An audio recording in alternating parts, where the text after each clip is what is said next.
Hey there, Internet. Welcome to another episode of Coffee Books Repeat. This is the first one I've done since the Writers Retreat in Chicago a couple of weeks ago, which, for the record, was a lot of fun. I look forward to doing it again and hopefully being joined by a whole bunch more people in the near future.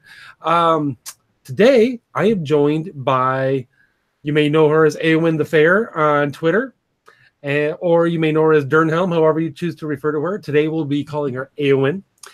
And we're going to be talking about her book, the process of querying, why go, what are the advantages of going traditional publishing over, indie publishing?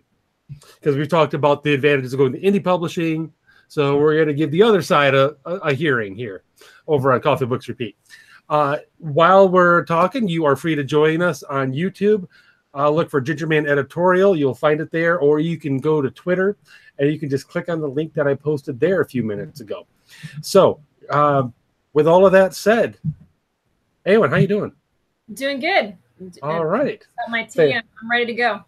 All right. So you have just recently finished your book, not just the writing. You actually finished the editing. I followed the whole process as you were tweeting it. Yeah, and if it's ever truly finished, there are always things that can be tweaked, and I've been going back and looking for some more filter words and trying to see if I can make that better too. So, I mean, it's finished, but there can always be more work, Okay, yeah, I actually saw that you were doing that today. I was like, is this a new book, or are we are you going full Tolkien here and you're just, I'm not going to leave this alone ever? No, probably not. Every time you read something, you go, I can make that better. I can make that better. That sounds dumb. Every time you read something, you look at it and you think something could always be better. Gotcha. So until somebody picks this thing up and decides to publish it, you're just going to keep tweaking. Pretty much, yeah, that's pretty much. I was doing some editing for someone, and they used a lot of filtering. It was more of a concept for me, and so I thought, maybe I should do some more research and then see how much I do. And I don't think I do a ton, but there are some that come back repeatedly when they don't need to be there. So things like saw, and there are some cases where you need somebody needs to notice something, but you can rephrase it because the filtering kind of pulls the reader away. So it's like instead of you being the person observing what's happening, you're observing the person observing what's happening. So I decided it would be a good idea to go back and look for a few of those things. Okay. Now, define for the uninitiated what you mean by filter words. As far as I understand it, which my grasp may not be completely clear, it is where you've got something and you add things like seemed or saw or appeared or thought or wondered, when instead of saying she saw this happen, you could just say this happened. And actually I can read you an example sentence. So the example that I found that I thought was really helpful was from Scribophile. Okay. And the website that I stumbled across. And so the example of the ones with filtering, they say, Mary felt a sinking feeling as she sped across the room to yank aside the curtains. She wondered if her husband would really leave. She saw him throw the suitcase into the car and slam the door. He seemed angry as his gaze met hers, and things like that. So like seemed, felt, wondered, knew. Okay. And the first part of it is Mary's stomach sank as she sped across the room to yank aside the curtains. So instead of saying she felt a sinking feeling, they just said her stomach sank. And instead of saying she wondered if her husband would leave, she just says it. Would her husband truly go? And so it's just removing, because the idea, I guess, is that instead of putting yourself in the person, wondering, oh, will he really go? I feel this feeling in my stomach that, instead of actually being part of the moment, you're watching the person. And you don't want to be seeing it through a filter or a lens when you could be seeing it from the person. Okay, I see. So this is, it's part of the the relatively modern drive to get you in the point of view of a given character. Yeah, and I think when somebody's speaking, I don't think that's a problem. And there's some spots where I kept some in there where it didn't make sense as well if you took it out. But if it's the person who's speaking, or if it's in first person, I think it's more acceptable. But when you're doing kind of a third person kind of thing going on, I think it's less useful. Okay, yeah. Yeah, you mean less useful to worry about the filtering, or less useful to do the less filtering? useful to have them. Sorry. Okay. Very good. All right. So enough about that. What is your book? What is it about? I read the summary. I know it involves dragons and Vikings. So these are two things that I like a lot. Basically, well, the first book has got the dragons and pirates. The next book's going to have dragons and Vikings. Oh, okay. Okay. So essentially, without to actually make it interesting, there has to be a spoiler. So spoiler alert. But so essentially in the beginning of the story, you have these characters and their village. It's a medieval Anglo-Saxon village, and they're being attacked by pirates. But they're not just any pirates; they are dragon riding pirates. And so when I started this, I actually started writing with a friend, and this was like 12 years ago. I'm like, what's unusual? What combination have you not heard a lot of? And dragons and pirates haven't really been done. Of course, I get a lot of people saying How to Train Your Dragon sounds familiar, but we started before they got there. Right. So they're being attacked by these dragon riding pirates. And originally the story was going to be about these cousins who were fighting and doing all these heroic things, dragon riders. But the little sister kind of took over, as they sometimes tend to do. So they discover as they're fighting these pirates that the dragons start to fall ill. And as they've got this conflict, the pirates are attacking farther and farther inland, closer and closer to the village. The dragons become sick. Smaller dragons become dead, washed up on shore. Things like that. And through to kind of shorten it, through a series of circumstances, the pirate people meet with the villagers, the Saxon villagers, and they realize that neither of them is causing the sickness, is causing dragons to die. And the reason that the pirates were attacking was because the building of some sea docks were influencing the sea dragons' homes. The pirate captain just got a little carried away. And so she kind of disobeyed orders, was just supposed to kind of harass him a little bit, but then went too far inland. The little sister gets hurt. And so they decide to go find, the crazy hermit guy who might have a cure for this mysterious sickness, who might have some idea. And this is like their only hope, their one shot. While they're gone, little sister, whose name is Siri, not after the Apple product, I actually know a Siri. The little sister discovers a further plot to harm the dragons, and she doesn't know who to tell. And meanwhile, we find out that there is a power that one of the other characters has, this power where she can speak to any dragons, because normally a dragon has to open your mind to hear them. So you can't just go up and mentally communicate with a random dragon. They have to open your mind to it, except for a few rare people who have this gift.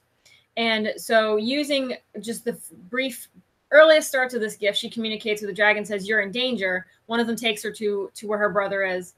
They travel, they go find ingredients, but in the end, there's some trickery involved, and they unleash an ancient evil, which, spoilers, I don't want to share everything. So nor should you.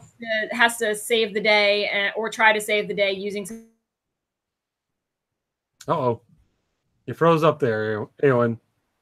I'm sorry. Yes. I just, my internet is kind of sketchy, and I have one of those plugs where you connect it downstairs, and then I connect.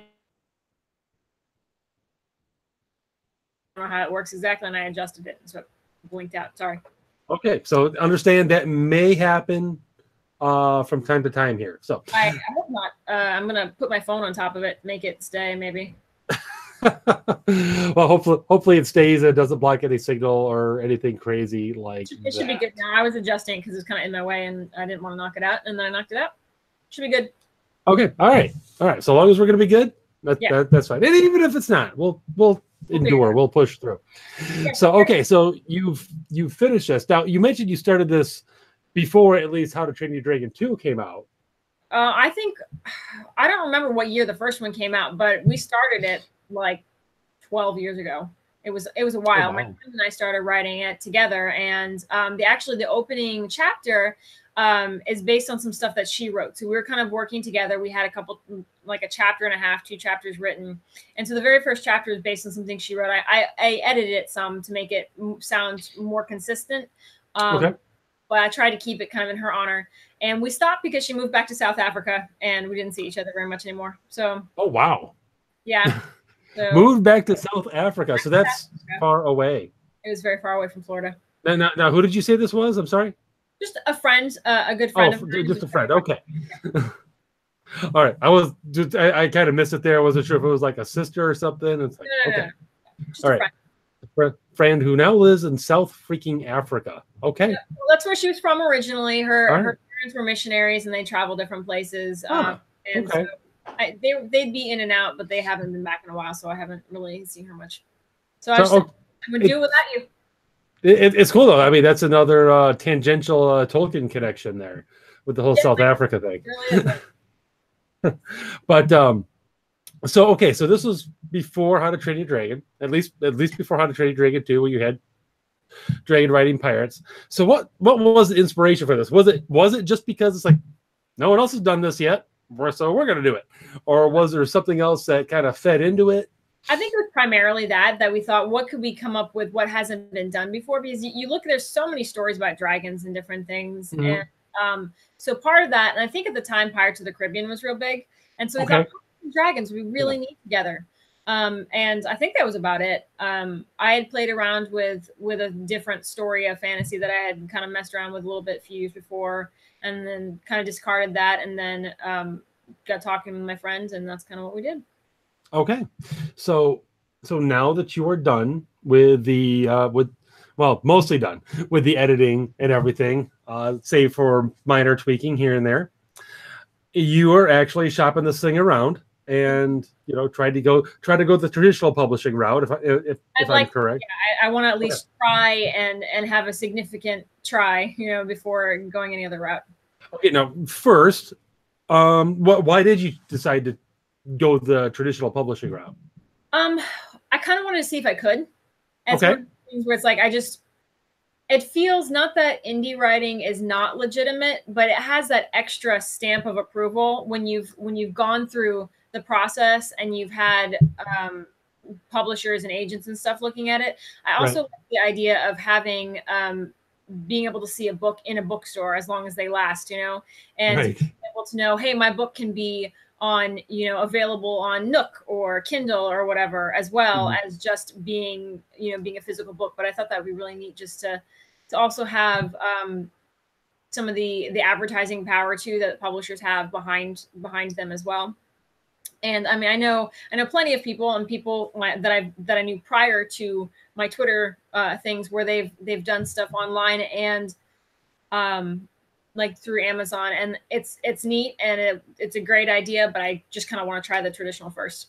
Okay, so basically you're wanting to do it, one, to see if you can get through the gates, and also bragging rights to go, I have my book on the shelf. Yeah, exactly. I don't blame you at all. Yeah, and the book is kind of a secret from some people that I know, and it's gonna be a surprise. So I think it would be the coolest surprise if I could get it published and just drag them to a bookstore and be like, hey, what's that? And see. I think that'd be hilarious. Hey, I found this book. Oh, look at the name. Look, familiar. Complete with exact initials and spelling of all my names. Very interesting. Yeah, weird. Yeah, the person with that kind of looks like me too. That's what a coincidence. Yeah, no kidding. Who knew that? Oh wait, no, it is me. Oh, wait, it's me. Actually, funny story. I did meet someone who had my first name and their last name started with the same letter. It was actually only one letter away from my name. And it's really? Initials. Her mom had the same name as my mom, and she had the same number of siblings and the same age, order, and gender. It was very strange. That is extremely strange. Yeah. It's kind of like you met the alternate reality version of yourself. It's very creepy. I was a little weirded out by that. Yeah. Okay. So was she like evil? No. Was this an evil doppelganger sort of thing, or? Well, it's a brunette, so you never know. I don't know. True. Opposite me. Yeah. So it's just would be fun to be able to say, hey, look what I have here in my hands. It's me. It's cool. Oh yeah, absolutely. I mean, that would be like cool bragging rights. Actually, that reminds me. I've seen some. I've seen the idea of some guerrilla marketing from you as well, way back in the. Actually, way back from when I first joined Twitter. You're talking about, I know what you're talking about. Like just putting your book in the store. Just kind of like just sneak it in there and be like. Yeah, apparently we'll find that when that happens. Oh.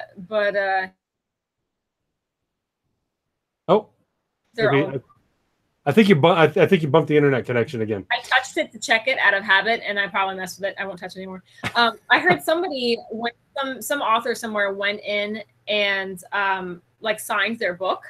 They put a picture of them signing the book in the book, like a Polaroid.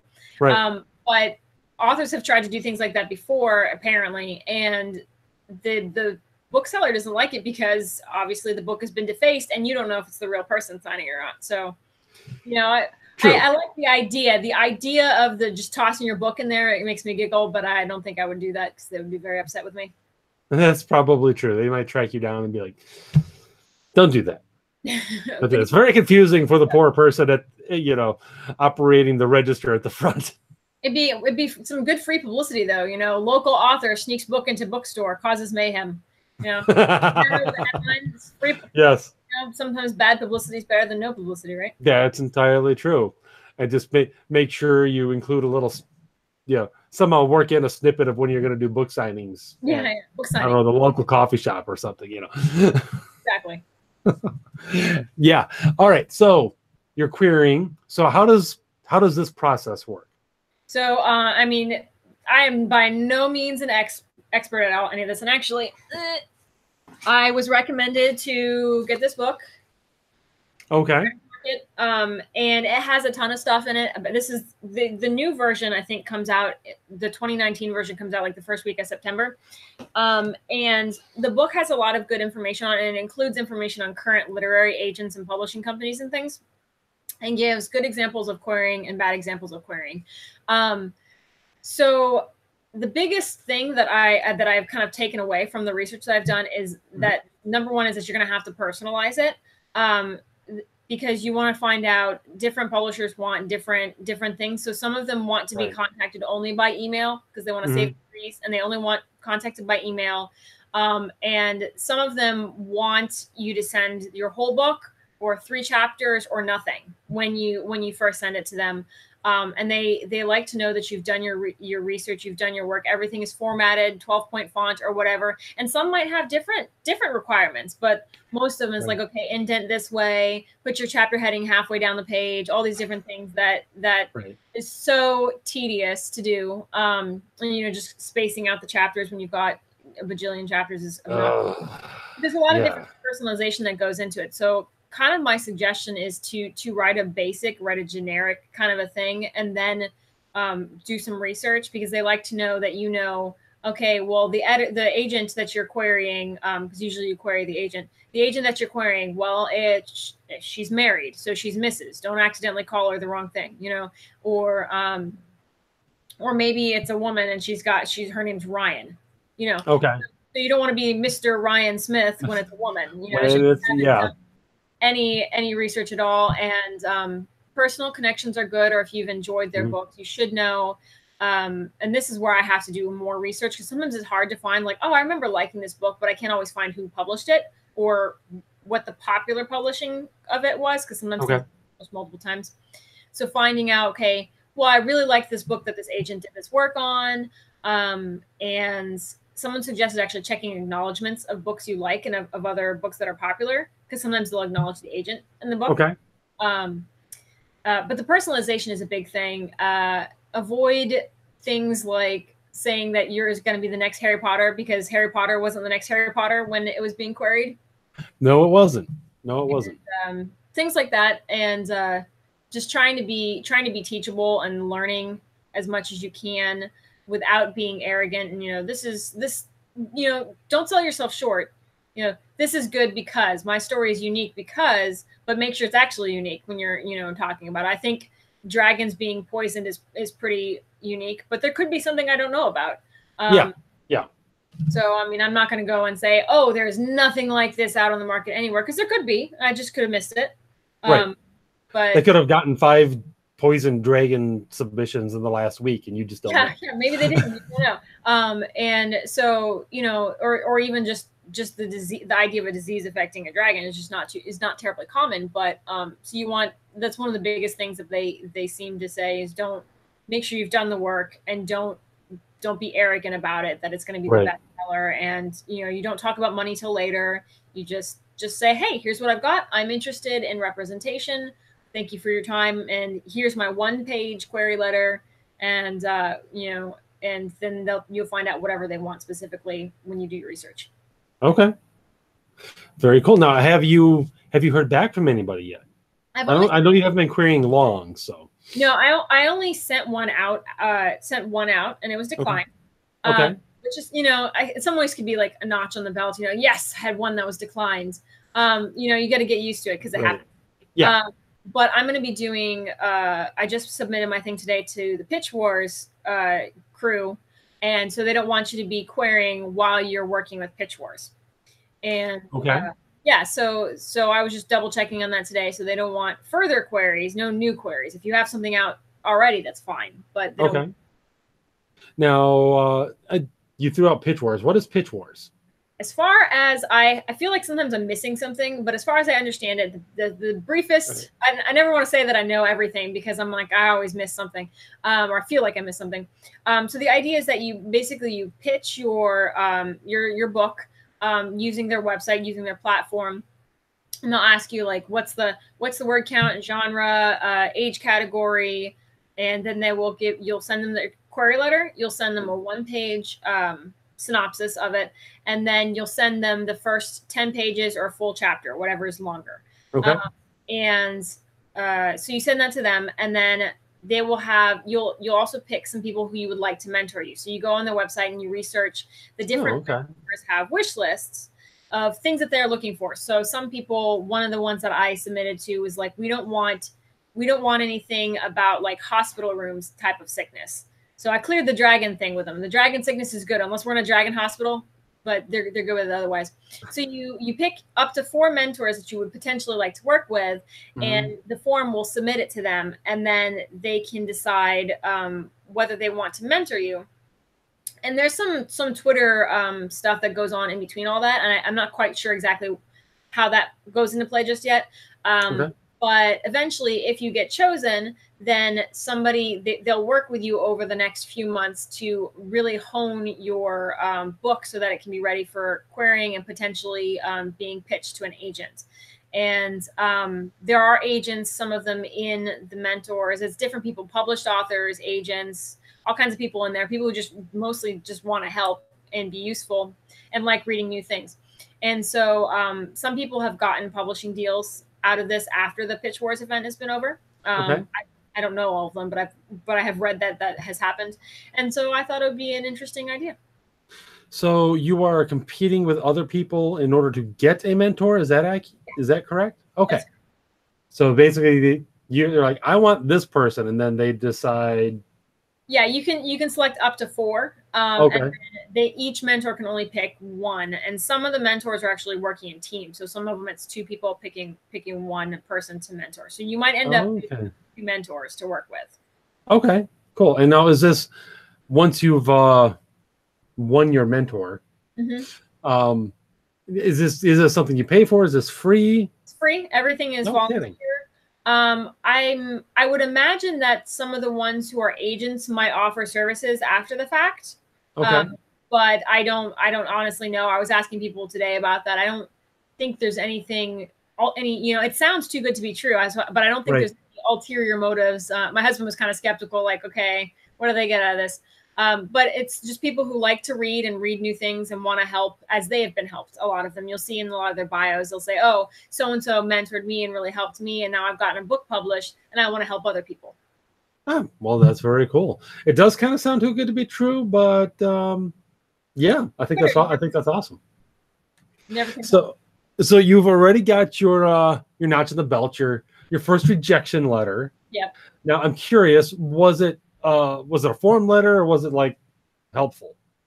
It wasn't very long, and you only get like the first couple chapters when you send out, at least for that one. And I feel like that's not always the best representation of the actual story. So it was just kind of like, this isn't what we're interested in at this time. So it wasn't particularly helpful. Like, we're not looking for whatever fantasy we want this, but so-and-so is looking for. No, it was just pretty basic. They probably get a lot because the company I queried was Night Publishing. Okay. And they've got like 10 agents, I think, or maybe more. Okay. And so if they've got so many agents, they're probably pretty busy, and they are supposed to be a pretty good company from what I've heard. So they're probably pretty busy and can't have time to respond individually to everything. Oh yeah. Yeah, it's one of those things you really can't blame them for doing a generic form letter, you know. Yeah, so of course now again, many people are like deathly afraid of the query process because they're afraid of that rejection letter. Mm-hmm. So how does one deal with the rejection letter? I've read about them, and a lot of things people say are like, don't take it too personally, you get used to it, kind of thing. Right. I have, in communicating with a lot of other people, really learned that you have to kind of separate what's preference and what's good advice. So, sometimes you'll have people who will come at you and give you suggestions that you don't like, or that change the flow. So every once in a while, actually, I think you may have corrected one in one of my my blurbs that I was working on. I think it was somebody where I said something had, instead of saying more whatever, no, I said it was more whatever it was, instead of saying like, I said more broad instead of broader or something like that. Yeah. And I've looked them up. Both are acceptable, but some places I prefer to write more broad or more broadly or whatever was more something. Right. And so that's kind of a preference thing. Yeah. So that's kind of a preference thing, a lot of it, because I hired an editor, Heather Lynn. She's a pretty cool person. She was really good about getting the overall story, but there'd occasionally be little things, and I would always go and look, double check, okay, try to figure out, is this a preference thing? Is this something that I really should be listening to her because she knows more about the editing, or is it just preference? So you kind of have to figure out when about that kind of thing. And then if you have anybody who's reading your book, sometimes people, that's just not their genre. So you don't give, a beta reader. I have a bunch of beta readers. I've actually had some children who've given me some valuable feedback. It's been very helpful. But like, you don't give your fantasy novel to somebody who only likes biographies. You have to be careful of who you're submitting it to, and kind of look at it that way. I won't really know what much more to say about the whole rejection thing until I've gotten some more feedback. But I'm imagining a lot of it is just people saying no, and it's not like, oh, we didn't like your stuff because it's stupid. They're not going to say that. It's just going to be basic. Yeah, I mean, and that seems to be pretty much the case, that it is that they said no, it's not what we're looking for at this time, or we're moving away from this genre, or that sort of thing seems to be what most people get. Mm-hmm. And that, of course, is everybody knows it's a rejection letter that's all it is. It's a rejection letter. Mm-hmm. Everybody gets them. Pretty much. I'm going to adjust my thing here because I'm getting some lag. Okay. Nope. Sure adjust away. I touched it. All right, it's good. Okay, you touched it and you didn't freeze. Therefore, we are good to go. Okay. But so I mean, it seems to be mostly generic. And a lot of times it's not a good fit. My book is pretty long, so I'm probably going to have. I'm anticipating an editor trying to go through and tell me, okay, we need to cut out some words. Here's where we can cut it out. Or I might need to change the ages of some of my characters. I have a pretty big cast of characters. I've got 5, 6, 7. I don't know how many main characters you see. There's 5 that you see regularly. 6th one who's in pretty often, and then there's all the different townspeople. It's a pretty big cast. So I imagine that an editor might not like the name Siri because it's an Apple product. But I don't think you can copyright a name, and I didn't pick it because of the Apple products. I actually had a friend in college whose name was Siri, and I was like, oh, that's a good name for a little heroine girl. So I'm anticipating things like that, shortening it, changing the age ranges to appeal more to whatever. I consider it YA. Mm-hmm. The character's 11, which would be definitely middle grade. But the main characters are ranged from 11 to late teens to older with the town folks. So. I'm kind of rely on the person who could potentially get me a publishing deal to give me some feedback on that, rather than just random agents who I'm not hiring, or other people who I may meet on Twitter. Right. Yeah, just wait for you're trying to do it traditional, so wait for the pros advice, and if they're going to accept you, then then you change it if you can. That makes perfect sense. Yeah, I mean, you got to see too, like what you have to really try and think of it objectively, because the book is like your child. You've been working in this for so long. You have to figure, okay, is this really going to make the story better? Am I holding on to it because I just like it? And then just take it out and put it in another document. I have a document I call deleted scenes. So if there's any longer material that I wanted to keep that my editor said, hey, you should take this out, I put it over there, and I had some fun with it. I shared some of it on my blog.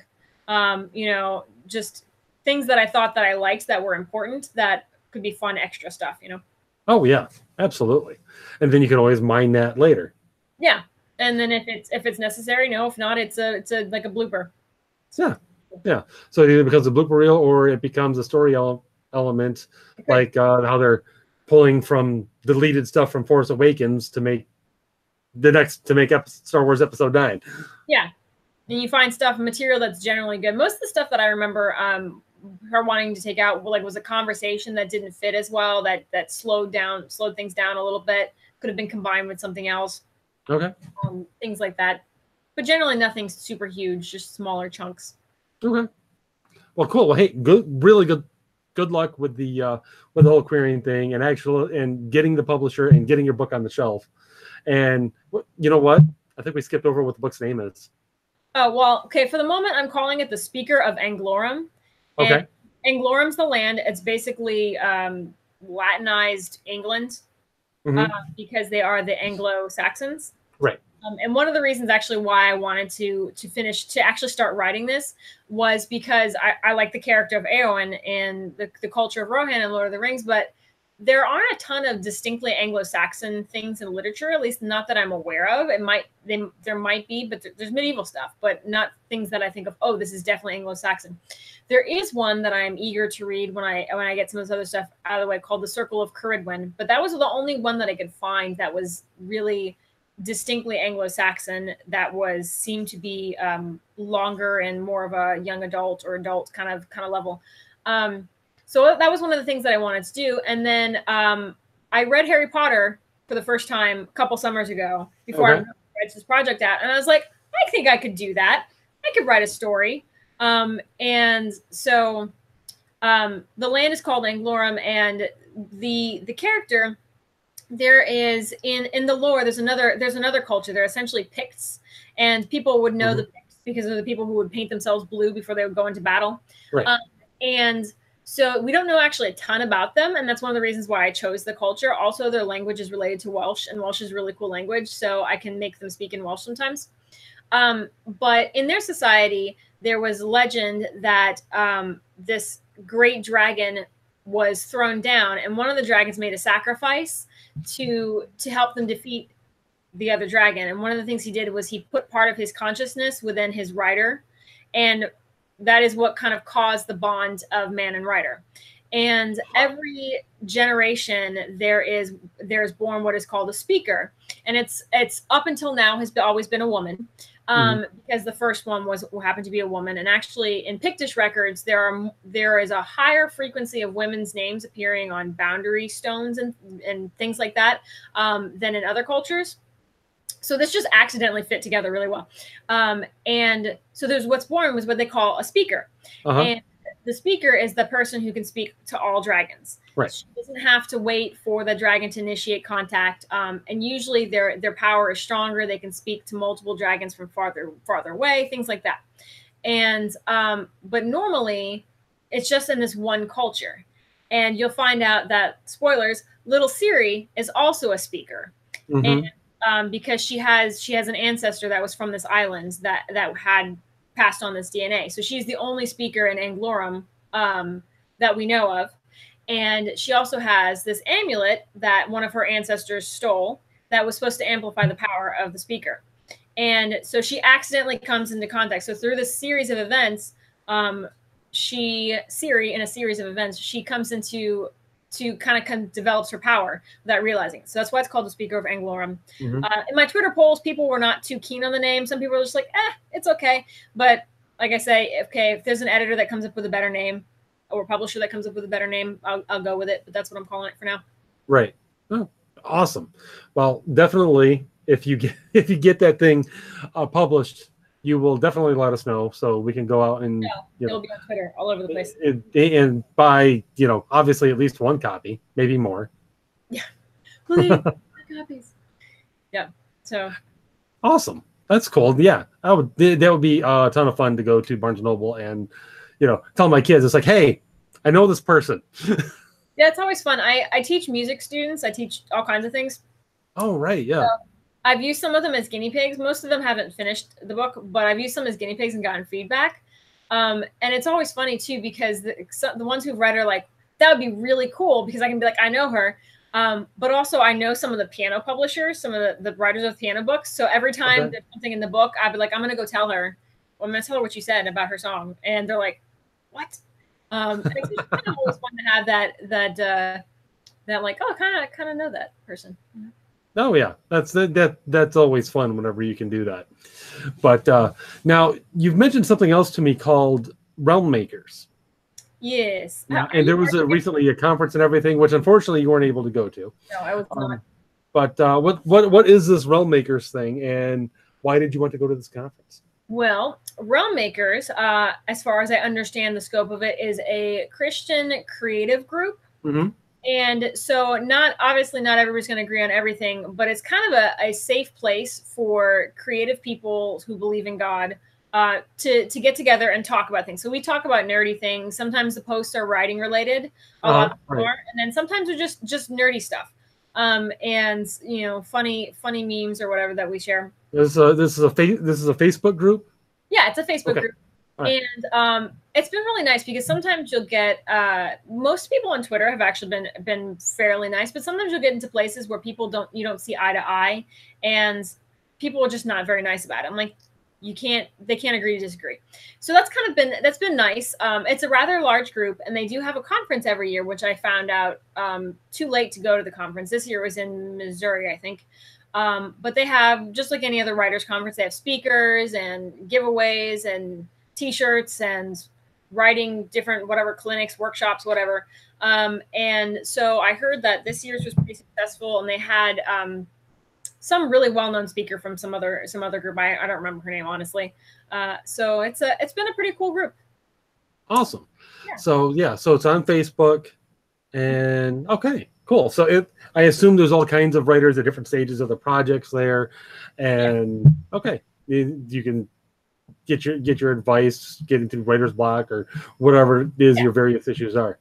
And I have a group that I made where there were some other groups before I found Realm Makers. The other groups were not quite meeting my needs. My group is called The Dragon's Eye. It's on Facebook. And the idea of the multifaceted Dragon's Eye of just different perspectives and things. And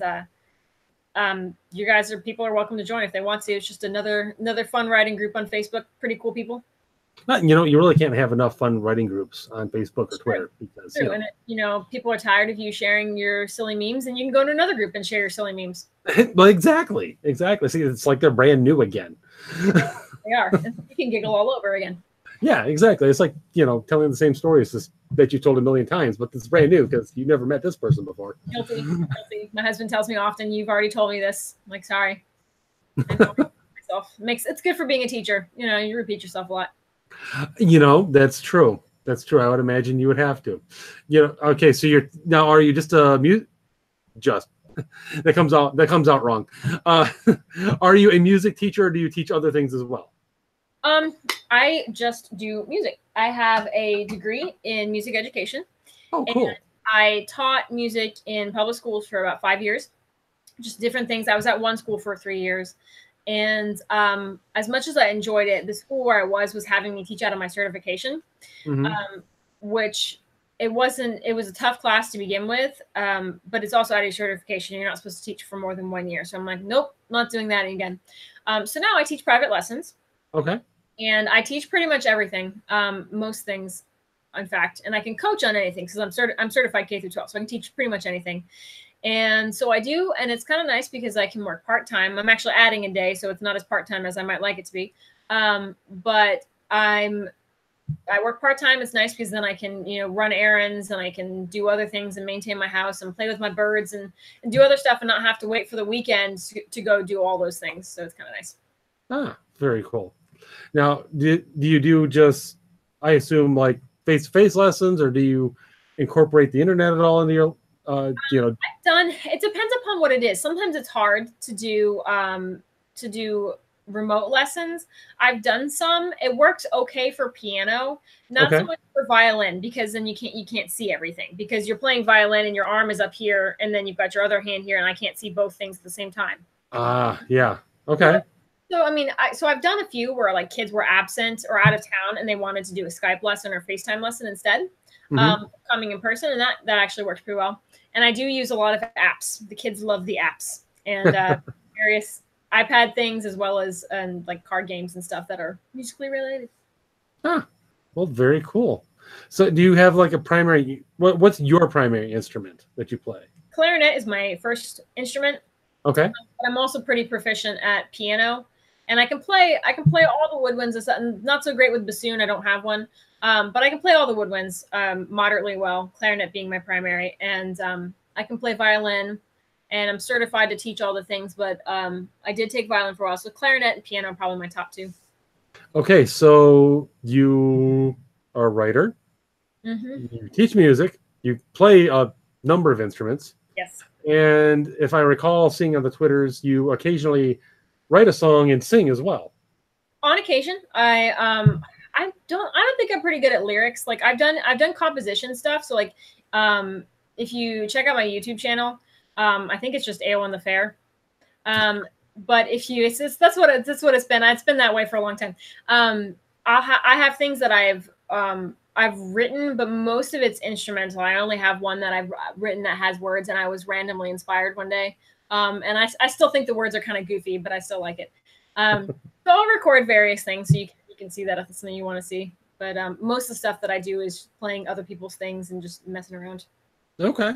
So do you have any other hidden talents? Because I mean, we've hit several so far.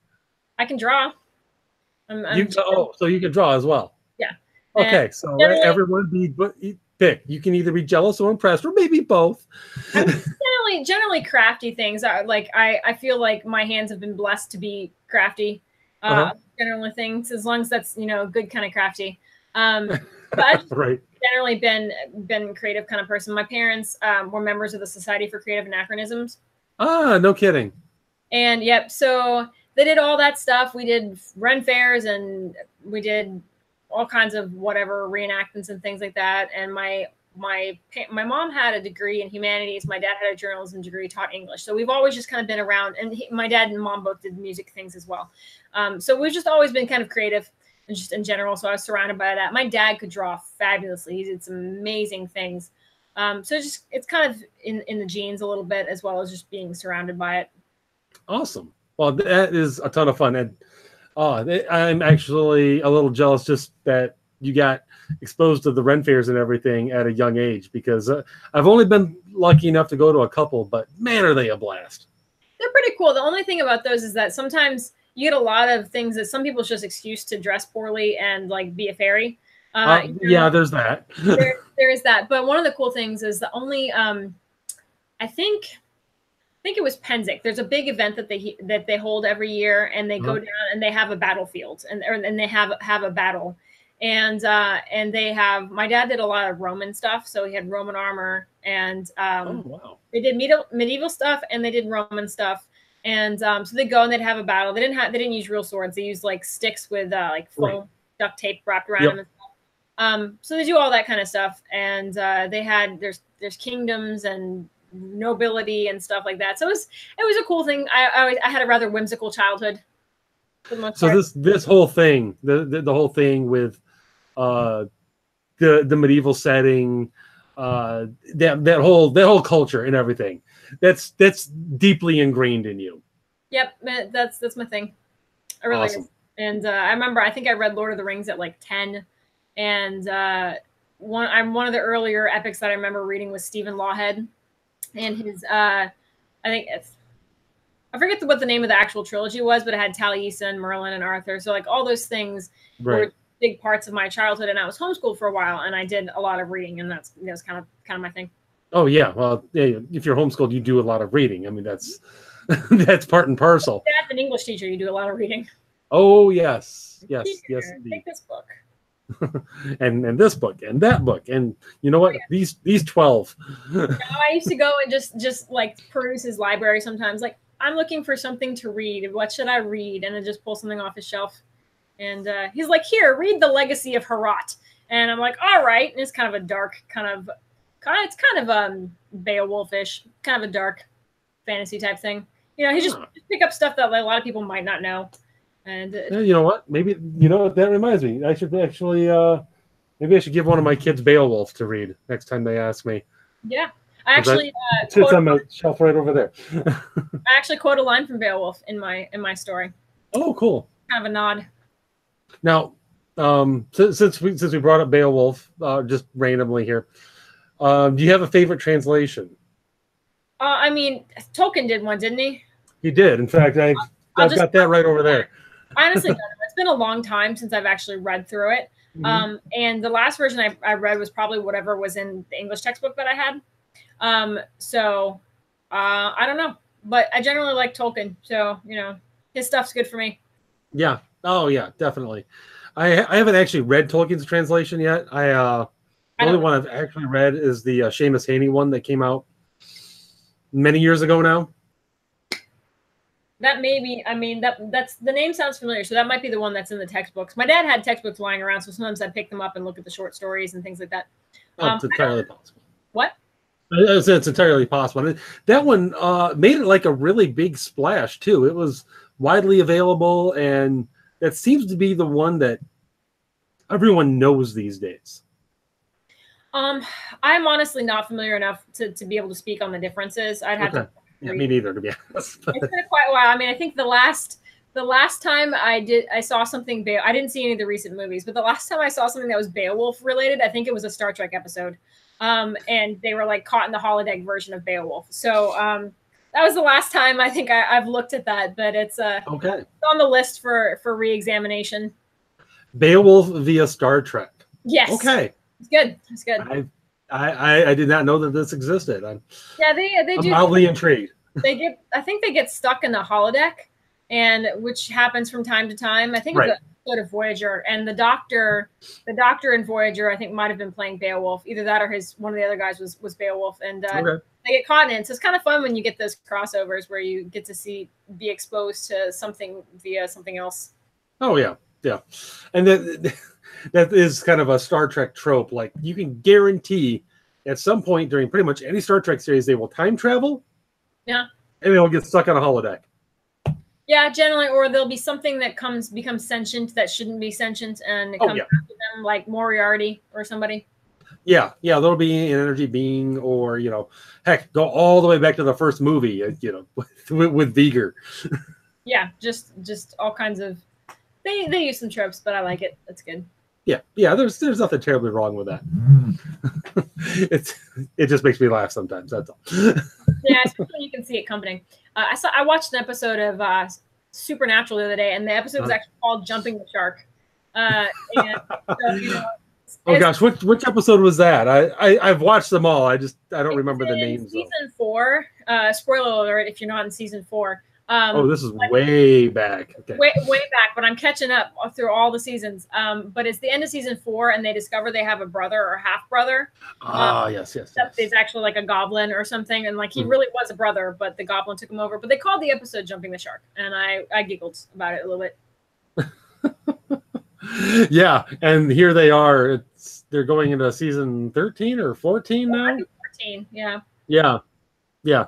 Well, if they jumped the shark then way back in season 4, they're doing pretty good for themselves, I'd say. Yeah, I don't know how. I just watched the finale of season 4. I'm like, I don't know how you're going to go get past that. Oh, don't worry, they do. I'm sure. I'm like, where do you go from releasing the devil? Like, where does the season go from there? Just keep rolling with it on Netflix. I'll keep going with it, and we'll see what happens.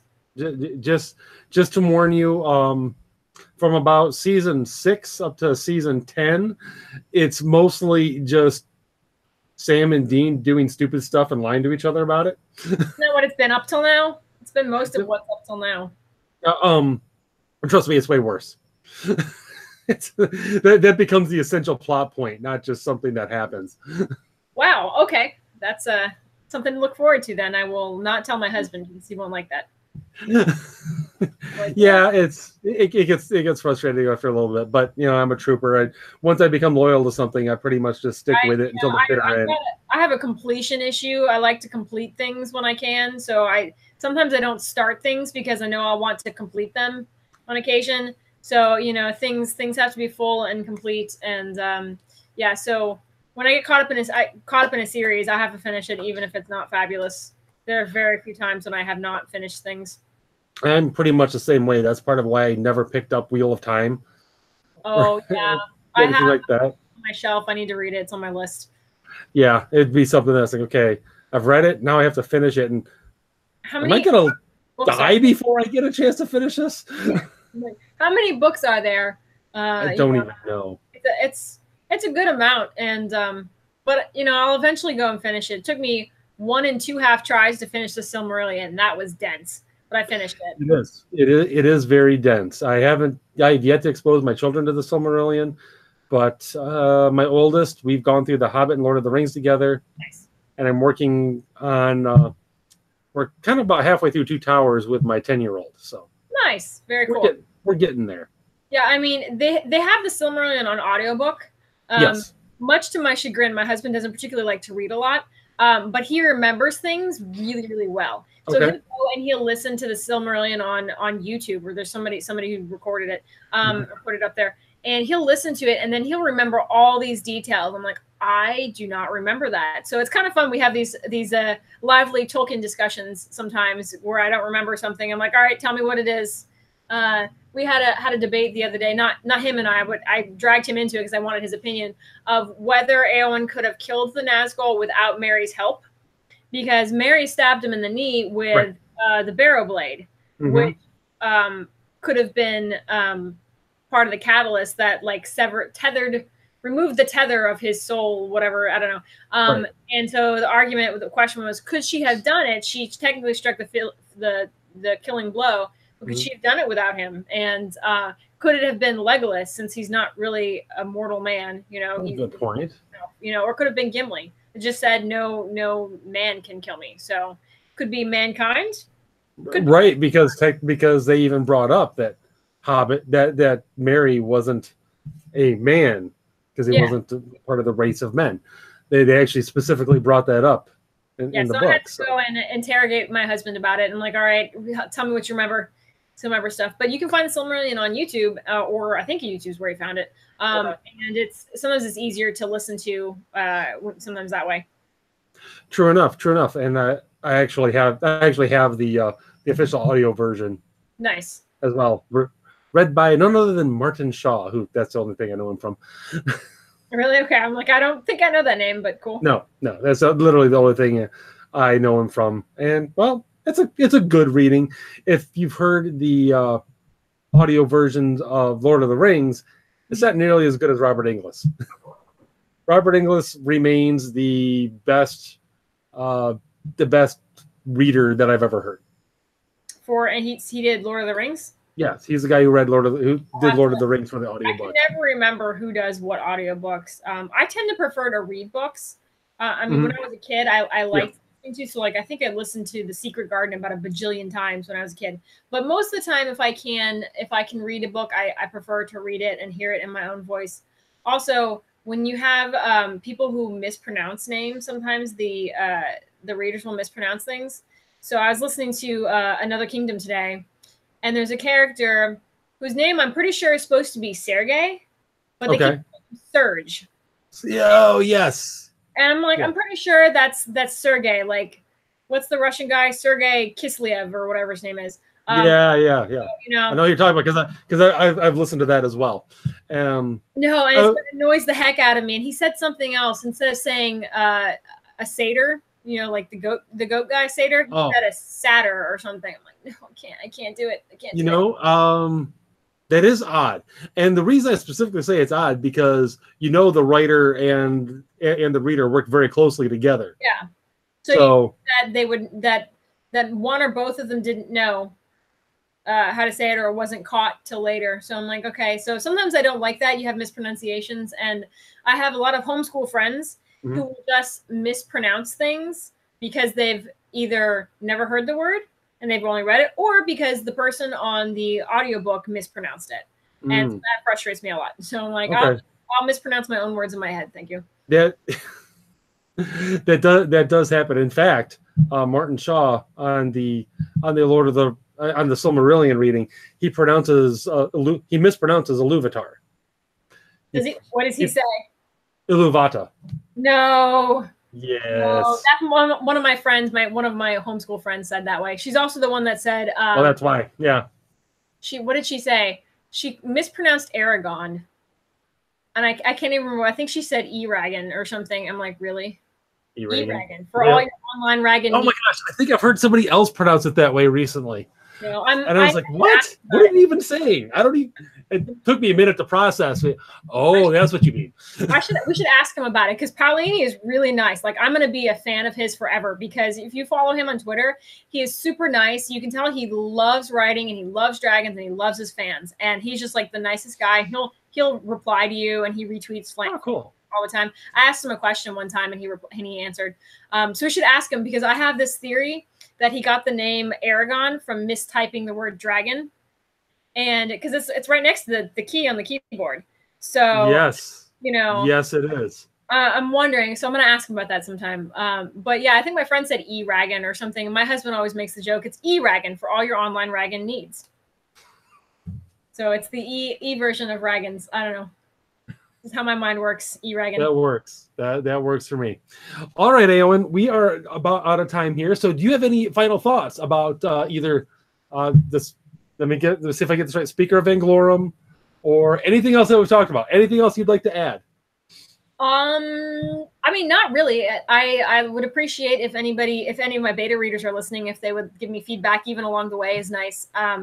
And just keep it positive and distinguish what's preference and not preference or whatever, and be open to learning different things, because there are a lot of bad writers out there, and you might be one of them, and you won't know until you read more and you learn from other people. And don't be discouraged, because there's always going to be people who are better than you, but there's always people who are worse than you. So you can't compare yourself, because everybody's in their different journey from writing and reading and all the different things that they do. Exactly. Everybody always has room to improve, so just keep getting better. Yeah. All right. And finally, where can people find you, your work, all of that stuff? Most of my stuff is under Eowyn the Fair. And because I've used that one for a long time, so usually I'm the first to get there to the username. So Twitter is Eowyn the Fair with _ separating. I think my YouTube is Eowyn the Fair also. And I'm not used to saying all these things. I have my blog also, and it's a more recent blog, but it is anglorumbooks.wordpress.com. And I have different things up there. I try to do a blog every week or two so people can see different things. So I've got I have character profiles, some basics, on my male characters, basics on my female characters. I have deleted scenes, excerpts of chapters, stuff on dragons, stuff on the history of where the history comes from, and just the cultural setting of it if you are a nerd and want to learn more. So just things like that. So you can check that out. And, if there's something particular you want to see, let me know and I'll do my best to share it. Okay. And all the other stuff that you mentioned, Pitch Wars, Realm Makers, it's out there on the interweb. Look it up, people. It'd be easy to find it if you just type it in. All right. Well, hey, Eowyn, thanks a lot for coming on today, and good luck with querying. Thanks. I look forward to seeing Anglorum up there on the shelf next to whatever else starts with A. And thanks everybody who tuned in or who watches this later. Feel free to continue to leave comments below, and also you can follow me at Gingerman Editorial on Twitter, And the YouTube channel is also Gingerman Editorial. And you can email me at gingermaneditorial@gmail.com if you like this, if you hate this, or just if you have other things you would like to discuss. And so until next time, keep the coffee flowing and keep reading, writing, whatever it is you're doing.